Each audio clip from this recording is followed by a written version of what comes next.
Now let's talk about all the bad guys. Just to know, I swear, like, everyone who is bad is written exactly the same. Of these characters, one of the first and foremost is Joe. So Joe is the leader of the bullies and the only one amongst them who says more than a few words. He's your typical high school football player who also plays Lord of the Rings online. What are the motherfucking odds? Also, the main group apparently has never seen them in the game. We've never seen you in game. Then you've been lucky. Yeah, I guess so. Now, I mentioned that Joe is a typical high school football player. Well, that's what the director Ron Newcomb, who plays Stan, said in the behind the scenes, even though in the film they never bring up the fact that he's a high school football player or really show it. Joe, he's the typical football player. And he's kind of what he finds is masculine is sports and being popular and athleticism. As a jock, it is my duty to give nerds a hard time. The only thing that might have signaled that he's a football player was the beginning, where cheerleaders were hanging around him, but that's about it. Also, just to note, that's like the only time where the cheerleaders hang around him. So that's a claim you probably shouldn't be making, Mr. Director, sir. He also says if Joe crosses a line, well, you try and make sense of this. They all submit to what Joe wants to do. And so Joe's the leader, but if Joe ever crosses a line, he's not that type of leader, where they're all willing to blindly go with him. So I guess what he's trying to say is that the bullies won't blindly follow Joe. Well, jackass, in the film they seem to always blindly follow Joe. There's never a point where the other bullies question Joe's decisions or choose not to follow him. Your team is disqualified. Get out of here. Should have done this a long time ago. By the way, what's up with the title in the back there? It says The Fellow's Hip even though the movie's actually titled Poo Poo Kaka, Rise of the Fellowship. Maybe they changed it because The Fellow's Hip sounds like shit. Like, what the heck does The Fellow's Hip even mean? That's what the main group called themselves during the tournament, but if you don't know that fact, then the average person looking at the title will automatically assume the film is not good. Now, you may be asking yourself, why am I getting all critical of the old title? And to that I say, that's a good question to ask. Anyways, going back to, Gerald. Remember how I said he gets disqualified from the competition? Well, I find that to be rather fucking stupid of the film to do. The competition is the climax. This is what the film has been building up to, and we don't get to see Randall fight and defeat one of the biggest threats? To the viewers, it would feel a whole lot more rewarding to defeat what's been pushing down on the main characters, opposed to some random ass group of teens. Even ignoring that fact, why should Marv really care that Joe put marijuana in Randall's locker? Is there some rule for the competition telling players not to put illegal things in other people's lockers? Just to add, Joe really isn't that threatening to the main group. I mean, sure, he does get Randall expelled and his computer taken away, but what else does he do? He shoots paper at Squirrely and Randall in class. He bitch slaps Randall. Joe somehow loses Randall in this chase scene. Where'd he go? He didn't just disappear? He clearly went underneath the truck. Do you know what would have been better than Joe's group? A rival group that played Lord of the Rings online with the main group before. I mean, it would be much more interesting than your generic group of bullies.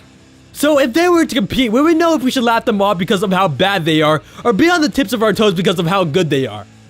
To be honest, they did play with Joe's group once, and that was for the competition at the game store, which they lost without Randall, showing to us that Joe is better than the main group.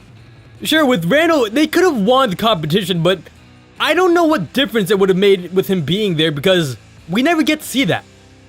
You know, the only scenes that we see Joe in are scenes with the main characters. What does this mean, you may ask? Well, it shows to me the lack of development for Joe's character. Again, he's your stereotypical high school bully. You don't get to know his backstory, you don't get to know what drives him. He is just a bland character who bullies because he's a bully. So the actor of Joe does not know how to act like a normal human being. Like, the only facial expression that he makes is the smirk of a smile. He also always talks in this weird, sarcastic way. I'm not here to kill you.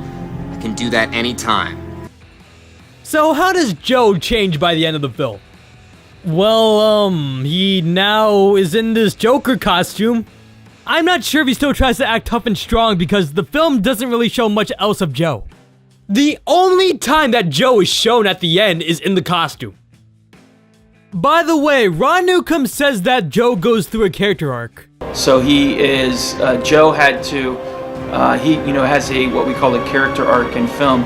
He had to have a rise and fall as well.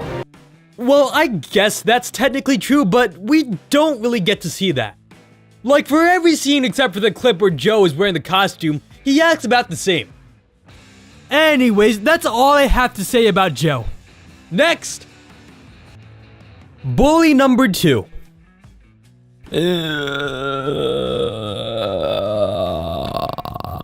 Next! Bully number 3. Next! Bully number 4. Fuck black people. Next! Stan. Stan, who is also played by the director himself, Ron Newcomb, is Randall's big brother. For the most part, he's basically just a big waste of a character. Like, for the majority of his scenes, he's just another Joe. Now, what does he do to cause him to be that? Well, let's take a look at this scene which sums up who he is. So Randall received an email by some mysterious fellow with an attached photo on it. He's about to open it up, but Stan comes into the room before he can do so. So let's get a checklist out to see how Stan is just another Joe. Both say generic bad guy things. You're scrawny. You're weak. You're pathetic. Oh, it's Prince Chump. Both have weird voices. And now for you. Joe, leave him alone. What's the matter to you? You into nerds or something? But Dad was a laughing stock. Dad was a laughing stock. They both make weird faces. And at some point they are both leaders of those who surround them. So for the scenes that Stan is in, it could have really just been replaced by Joe or gotten rid of entirely. By the way, the Stan scene I was talking about doesn't really seem to have much of a purpose for him to be there. He is introduced to us, but nothing else happens aside from that. Well, we do learn that Stan is there to destroy Randall's computer, but does that happen? I don't know, because we don't see it happen or the after effect of it happening. In fact, even though Stan brought a hammer to destroy the computer with, he just leaves after giving Randall a smart-ass, weak-ass smack talk. So, does he eventually destroy the computer? Again, I do not know. We see Randall play Lord of the Rings online after that very scene. Just to note, this is also after the game store competition. So if Randall's willing to play on his computer in the very same household which his mom lives in, who was the one who told Stan to destroy the computer, then why didn't Randall compete? So what's the point of having Stan in the scene? Well, I guess it's to show off who Stan is, but throughout the majority of the film, we don't really get to see the way he acts. In fact, there are only 3 scenes, including the one I just talked about, where Stan acts like a stereotypical older brother self. Aside from that, he just rides around on his motorcycle as though he's a black rider from the Lord of the Rings. Although, it's a little weird that the film doesn't reveal that the biker's him until more than halfway through the film. It's like the film is trying to make this a big deal. I mean, when you really think about it, who else could possibly be underneath that helmet? So how does Stan change by the end of the film? Okay, you're not gonna believe this fucking shit, but at the last 10 minutes, it's revealed that, drumroll please, Stan plays Lord of the fucking Rings Online! What are the motherfucking odds? I swear, does like everyone in the movie play the same fucking game? What next? Is it revealed that the mom plays Lord of the Rings Online? Oh, and guess what? Before this is revealed, Squirrely broke his glasses, preventing him from playing in the competition. So how convenient it is that someone like Stan is here. Also, right when the reveal happens, Stan stops acting like a dick. Like 2 scenes before, Stan was a dick, but now he's not, and there's literally nothing that I could find that would change who Stan is. People can't just change on a whim, unless Stan has bipolar. Next. This random crazy ass lady. Now you may be wondering, why am I going over this seemingly insignificant character? Next! Nah, just kidding. I actually do want to talk about this random crazy ass lady. By the way, I'm gonna keep calling her that because her name is never brought up. So let's get that checklist out again.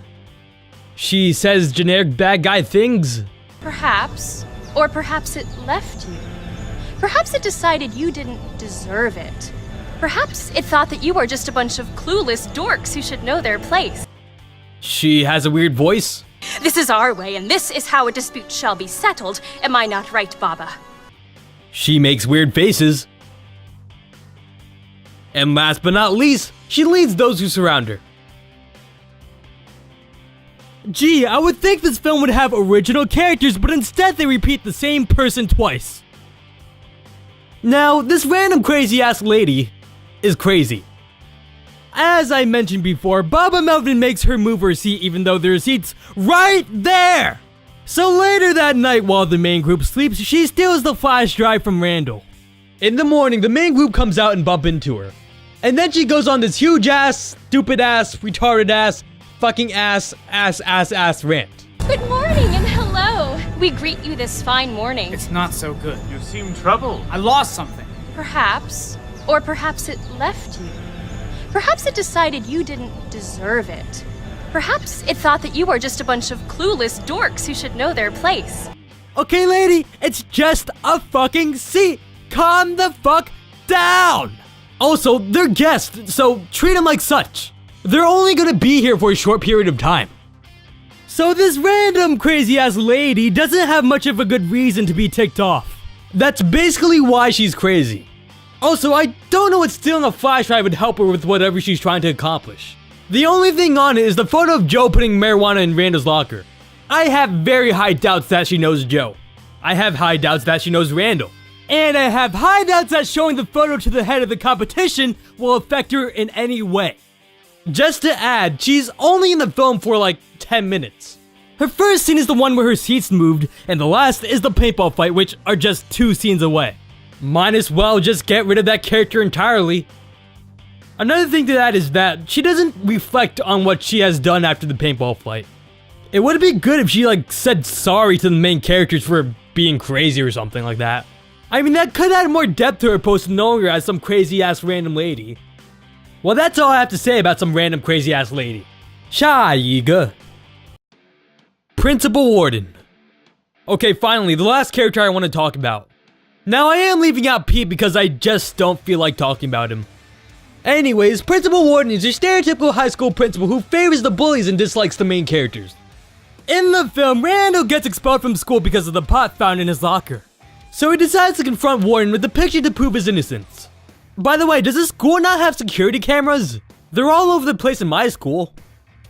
Anyways, Principal Warden says this to Randall. Mr. Warden, I need to talk to you for a second. I have proof that I was framed. Proof? You're a pothead. That's proof. Where there's smoke, there's fire. Where there's fire, there's pot. So get your scrawny, free-living, free-loving butt out of my sight. What the fuck? Who the hell hired this guy?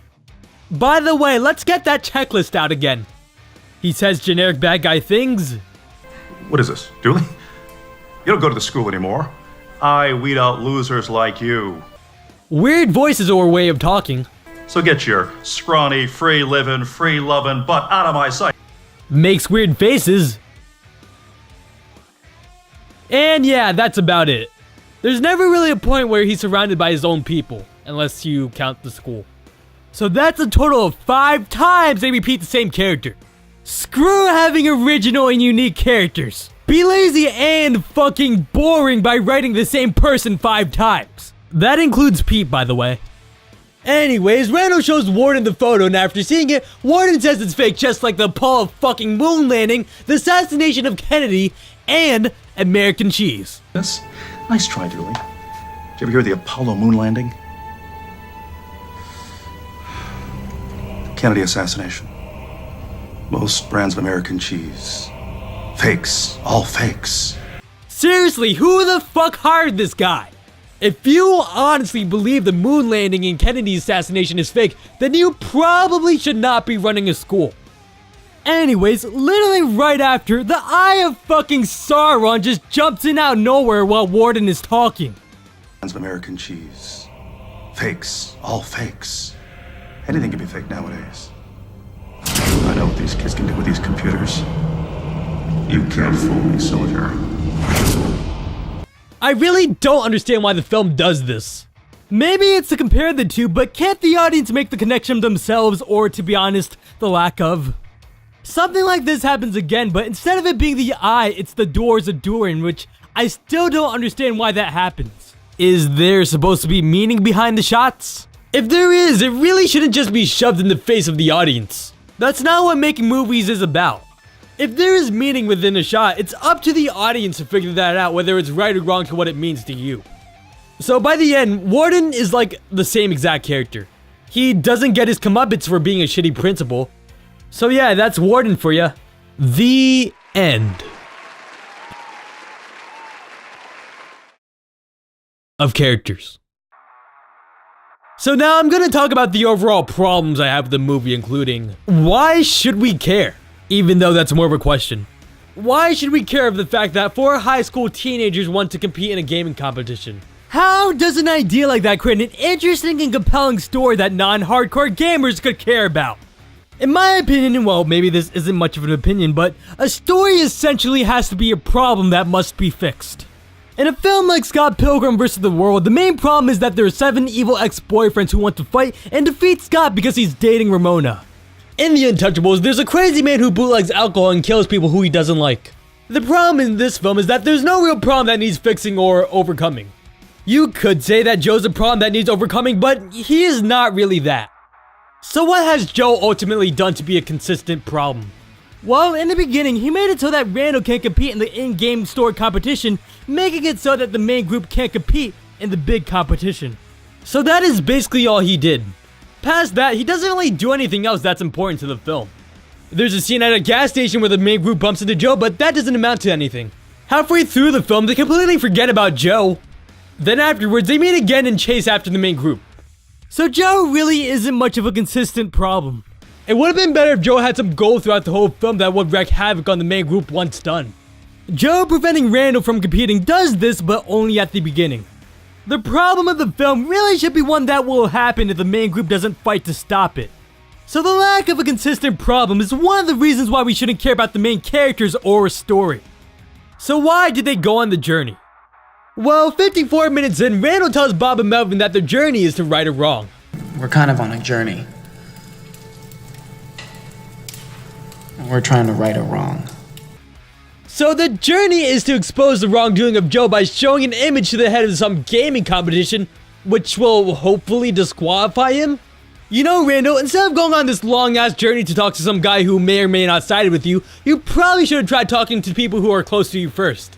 You did talk to your principal about this, and that did not work out, but you could try other people like your mom, your brother, Joe's girlfriend, your dad, wherever he may be, an attorney, or just buy a gun and shoot him.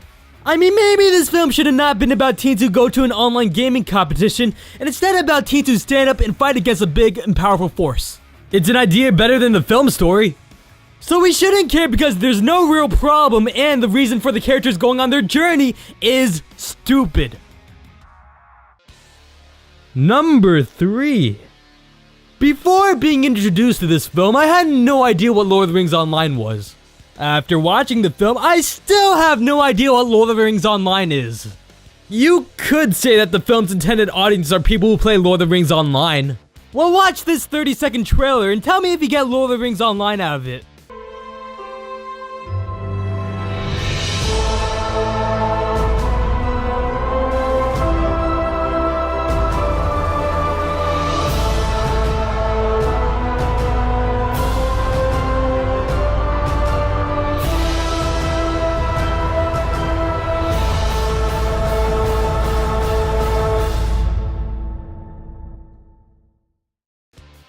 If you were able to tell this film involves the game or relates to video games in any way, fuck!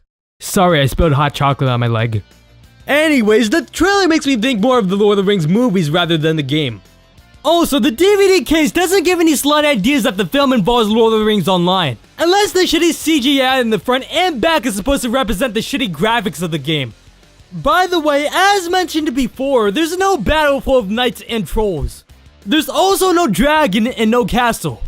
I mean, they really should have not put that shit on the box. Anyways, there's also no mention of Lord of the Rings Online in the synopsis. So if the film's intended audience are people who play the game, then why doesn't the box and advertising make it more clear? Now, you may be asking yourself, do I need to know Lord of the Rings Online in order to understand the movie? Well, no, but it's what drives the story. Without Lord of the Rings Online, there'd be no competition, and without that, there'd be nothing for this film. Us, the audience, should be given an understanding of something important to this story. Baba Melvin's Groovy Acres. Now, Baba Melvin's Groovy Acres is a pretty forgettable location. In terms of people there, the only person the main characters would care about is Baba Melvin. Like, if the main characters left, what is there to remember? The great people? Well, if the people are represented by the crazy lady, then why the fuck would you want to go back to a place with crazy people? We really should get to know more about these people or have them be of use to the main characters. I mean, who is this lady? Who is this guy? He seems rather pepped up and happy. Is that a little girl? Why do they bring children here? Do these people live here? Why are they here? What do they do here? Do they like it here?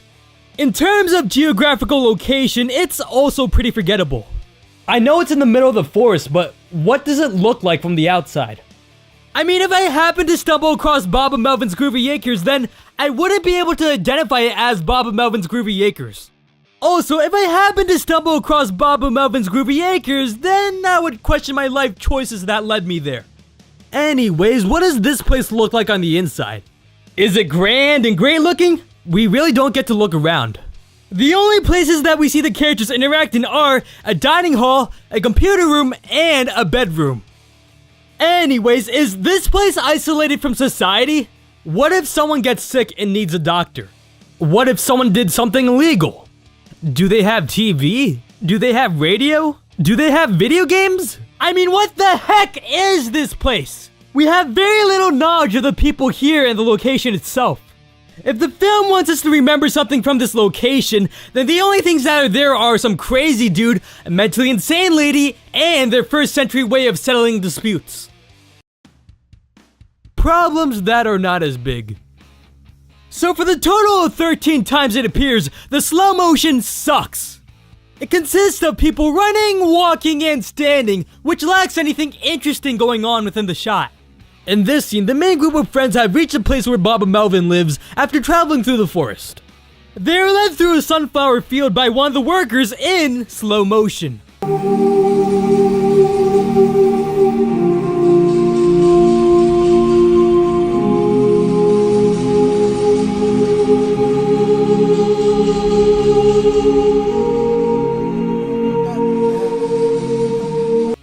My main problem is that it's just them walking. Why does it have to be in slow-mo? It might be intended to bring emphasis on this amazing, wonderful place, but we had no prior knowledge of it beforehand. How are we supposed to feel some emotional greatness if we know nothing from this place or experienced anything? Also, it's just a front-facing shot of them walking through flowers. It's not like we're getting amazing shots of the scenery. Now, this clip is during the paintball fight.